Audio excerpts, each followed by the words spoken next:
এখন আপনারা এখানে সবাই আসছেন মুসলমান নাকি, কোরআন প্রেমিক, দিন প্রেমিক, ঠিক না? এই যে আজকে আমার দেশে বিশাল বড় বড় নাট্য মঞ্চ, গানের মঞ্চ হয়, সেখানে প্রধানমন্ত্রীর সহযোগিতা আছে না নাই? কিন্তু তাফসীর মাহফিলে কত টাকা পাঠাইছে?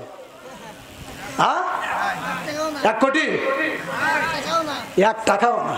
তাহলে সুবহানাল্লাহ বলেন। সম্মানিত উপস্থিতি, আফসোস লাগে, দুঃখ লাগে।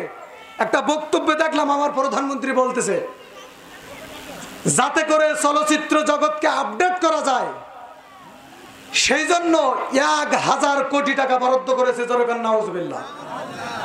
উনি বলতেছে নায়ক নায়িকা, গায়ক গায়িকাদের জন্য কোনো ট্রাবল না হয়, তারা যেন নিরাপদে থাকতে পারে, এজন্য যত সুব্যবস্থা আছে তা আমরা করবো। জোরে নাউজুবিল্লাহ। এবং বলতেছে আমি যখন বিভিন্ন রাষ্ট্রে যাই বিমানে উঠে, তখন বিমানে আমার দেশের চলচ্চিত্রগুলো আমি দেখি। জোরে নাউজুবিল্লাহ। উনি আবার মাথায় ফুর্তি দিয়ে তাসবিহ হাতে নিয়ে হজ করে আবার দাবিদারি উনি নাকি কোরআন পাঠক মুসলমান। জোরে কান ঠিক না? এগুলো শুধু হিপোক্রাইট, মুনাফিকি ছাড়া দ্বিতীয় জাতির সঙ্গে প্রতারণা ছাড়া দ্বিতীয় কিছু হতে পারে না, পারে না, পারে না, ঠিক না? এখন আমরা মসজিদ চালাই, মাদ্রাসা চালাই, এই যে কোরআনের একটা আয়োজন হয়েছে, এই টাকা কাদের টাকা? এই গরিব ভ্যানওয়ালা, রিক্সাওয়ালা, মাঠে কাজ করে গরিব মানুষ, আমরা গরিব ধনী মুসলমান দিনী আমরা যারা আছি সবাই মিলে আমরা দিয়ে করি না? এখন আপনারা কি চান যে এই কোরআনের ময়দানটা টিকে থাকুক? আপনারা কি চান আল্লাহর ঘরটা আরো সুন্দর হোক?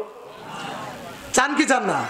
যেই বান্দা চাই সেই বান্দা আল্লাহ দিনের পথে প্রাণ দিতেও দ্বিধা করবে না, জান দিতে যেমন দ্বিধা করবে না, তার যত মাল সম্পদ আছে সেগুলো দ্বিতীয় দ্বিধাবোধ করতে পারে না, ঠিক না?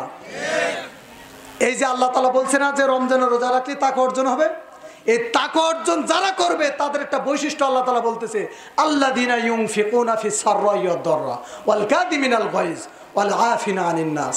আল্লাহ তাদের ভালোবাসে, তাদেরকে মুত্তাকি বলে যারা আল্লাহর দ্বীনের পথে সচ্ছল অবস্থায়ও ব্যয় করে, অসচ্ছল অবস্থায়ও ব্যয় করে। জোরে বলুন সুবহানাল্লাহ। এখন যদি গরিবও হন তবুও যতটুকু সম্ভব আপনাকে দিতে হবে, তাহলে আপনাকে মুত্তাকি হিসেবে কবুল করবেন যিনি, তিনি কে? আল্লাহ। হযরত আবু বকরের ঘটনা আমরা সবাই জানি। জিহাদের ময়দানের জন্য সব সাহাবীরা বাড়িতে কিছু করে সম্পদ রেখে আর কিছু করে নিয়ে আসছে। হযরত আবু বকর তার কাছে যা ছিল সব নিয়ে আল্লাহ রাসূলের কাছে হাজির, আড়ালে দাঁড়িয়ে দাঁড়িয়ে কান্না করতেছে।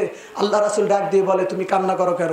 তখন আল্লাহ রাসূল বুঝতে পেরেছে, সব সাহাবীদের কাছে বলতেছে তুমি কি নিয়ে আসছো? আমি এতগুলো রেখে এতগুলো নিয়ে আসছি। আমার রাসূলের কাছে যখন আমার রাসূল যখন আবু বকরকে বললেন, আবু বকর তখন বলতেছে আমার বাড়িতে আমার আল্লাহ মারার রাসূল ছাড়া কিচ্ছু নাই, যা ছিল সব নিয়ে এসেছে। আল্লাহু আকবার। এখন আমি আপনাদের সামনে একটাই কথা বলতে চাই, এখন সবাই গামছা নিয়ে যাবে এবং শুধু গামছা দিলে তো হবে না, বড় বড় নোট মারতে হবে, কারণ সবাই তো আর গরিব না, কি বলেন?